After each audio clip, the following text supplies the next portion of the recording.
A cultura pop, os filmes, as séries, sabe? Eu sinto que tudo isso meio que treinou a nossa mente para identificar um abusador com muita clareza, né? Com certeza. É quase um arquétipo. Exato. A imagem que vem à cabeça é sempre aquela caricatura. É aquela pessoa barulhenta, arrogante, que entra dominando a sala, que grita, que exige atenção o tempo todo.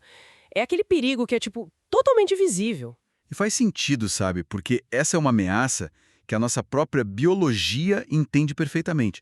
O nosso cérebro humano, ele lida muito bem com predadores explícitos. Sim, a gente tem aquele instinto de sobrevivência, né? Exatamente. O nosso sistema visual identifica logo a agressividade na postura de alguém e aquele instinto de lutar ou fugir é ativado, tipo, na mesma fração de segundo. Mas e se esse predador não fizer barulho nenhum?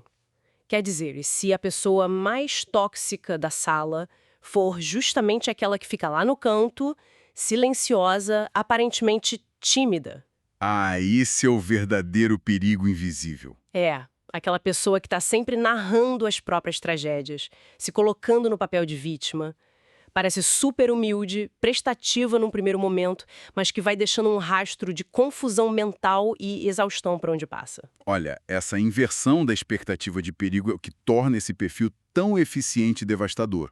Porque, como a embalagem externa não grita perigo, o nosso sistema de alarme instintivo simplesmente não dispara, a guarda fica baixa. Nossa, e é justamente esse contraste fascinante que é o motor da nossa análise profunda de hoje.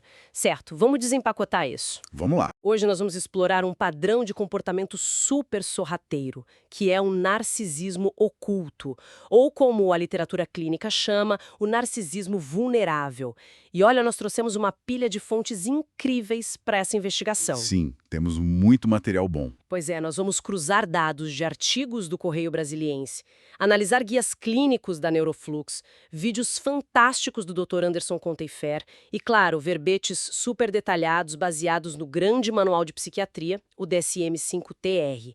Tudo isso para desmascarar esse padrão. E para que a gente possa se defender dessa dinâmica, o primeiro passo é desconstruir esse clichê clássico do narcisista.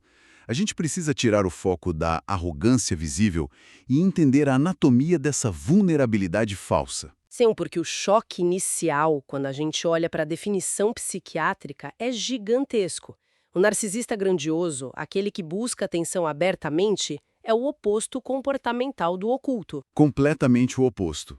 Os textos mostram que o perfil oculto é marcado por introversão, ansiedade social profunda e um nível altíssimo de neuroticismo. Pera, só pra gente esclarecer, neuroticismo não é só ficar nervoso antes de uma entrevista de emprego, né? Não, não. Longe disso.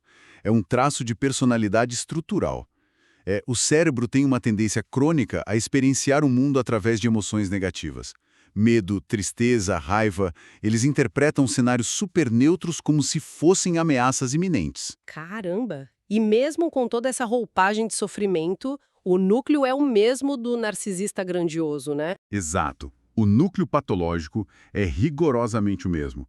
A falta de empatia, o egoísmo gigante e a crença secreta de que eles são grandiosos. Tudo isso está lá. A diferença é só como eles regulam esse ego. Enquanto o grandioso extrai validação humilhando os outros na cara dura, o vulnerável faz o quê? Ele mascara esse egoísmo com uma aura de generosidade e de sofrimento. Sim, e a biologia oferece uma analogia perfeita para isso.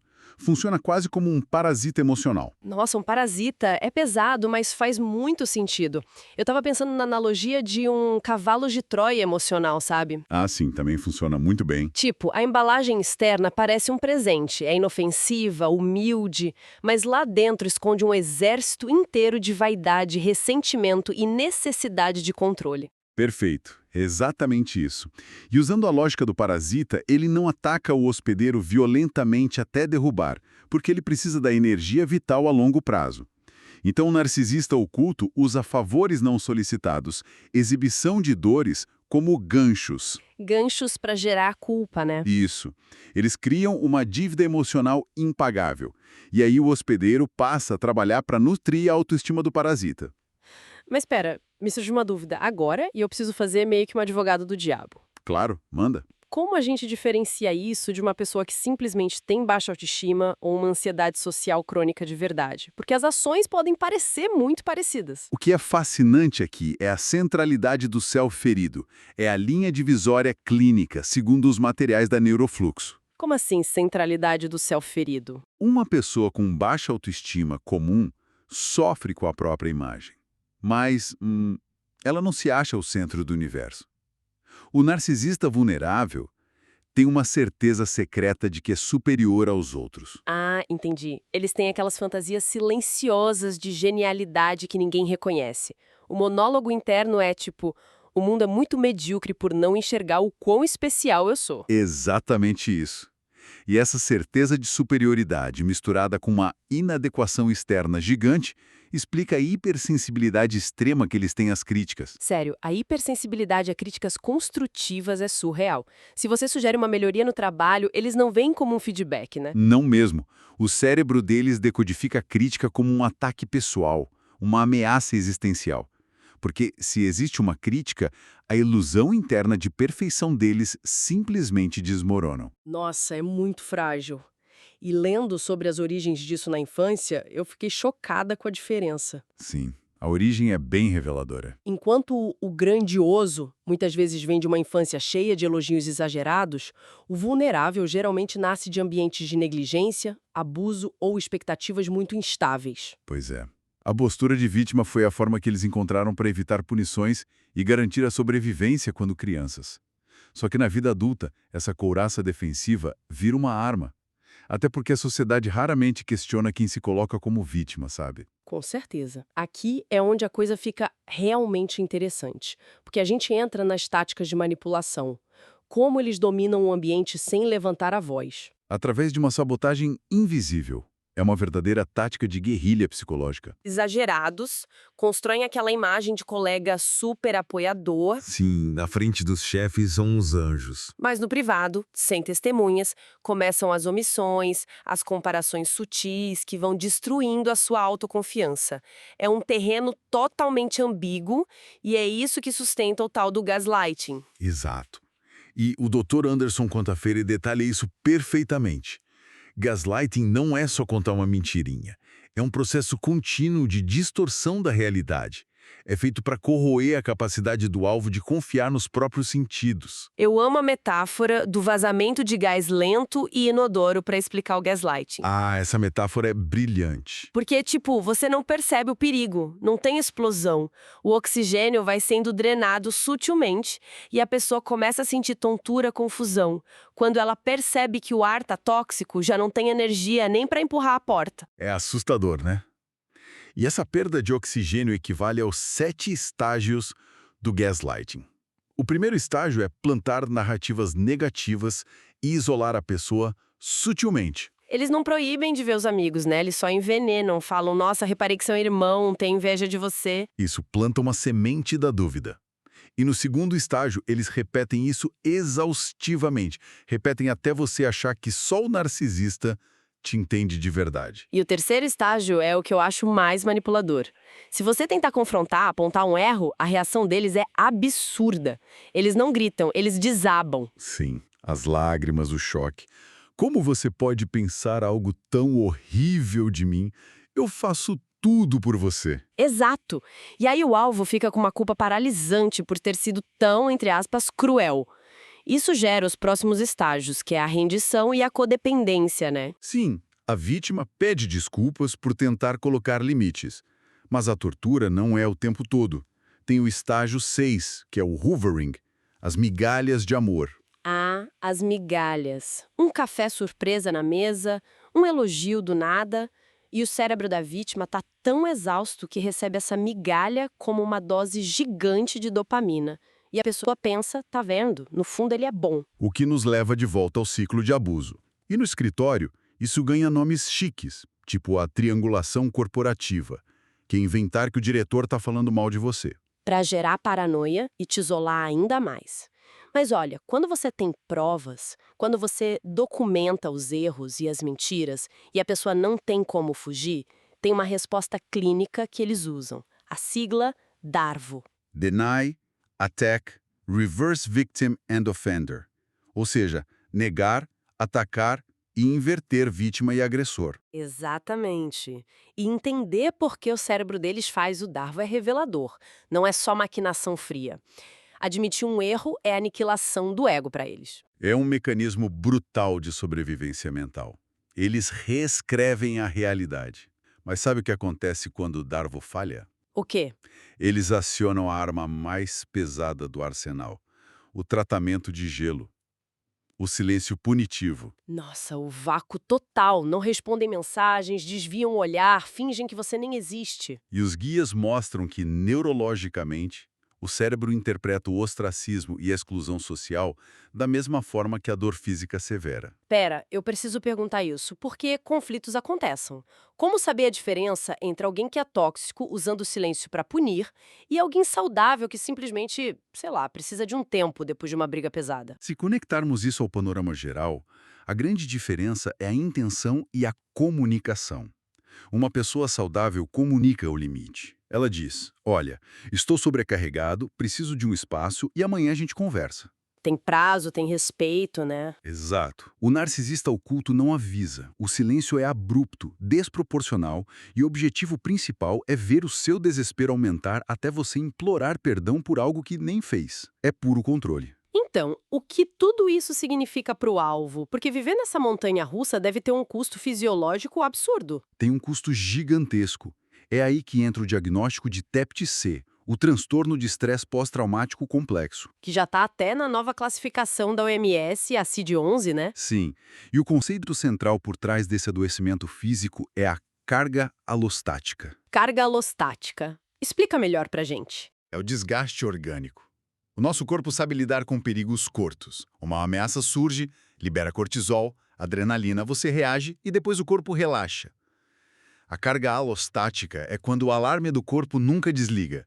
O predador senta do seu lado todo dia no escritório. Nossa, a pessoa vive pisando em ovos, tentando adivinhar o humor do outro pelo som dos passos no corredor. Exatamente. E esse excesso de cortisol danifica o corpo. As fontes relatam insônia incontrolável, enxaquecas, problemas gastrointestinais severos, o corpo é destruído de fora para dentro. É um processo documentado de adoecimento. A própria auto-organização da pessoa desmorona. E o ambiente corporativo é o palco perfeito para isso. Porque a hierarquia e o profissionalismo oferecem o disfarce ideal.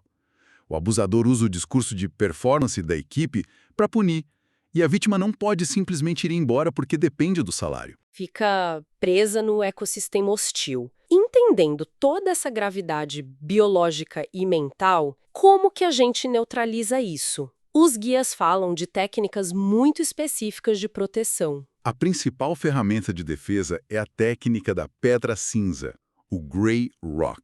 Ah, eu adorei essa. É reduzir a superfície de contato emocional a zero, né? Sim, o narcisista quer a sua reação emocional, suas lágrimas, sua raiva, sua tentativa de se explicar. Isso é o suprimento deles. Agir como pedra cinza é cortar esse suprimento, ser neutro, entediante. Falar só sim, não, anotado. Sem ironia, sem revirar os olhos. E aí o parasita fica desnutrido e vai procurar outro hospedeiro. E no trabalho, além da pedra cinza, tem que documentar tudo. Documentação impecável. E-mails confirmando tudo, atas. Tirar da sua cabeça o peso de provar a sua própria sanidade. Mas olha, isso levanta uma dúvida muito humana.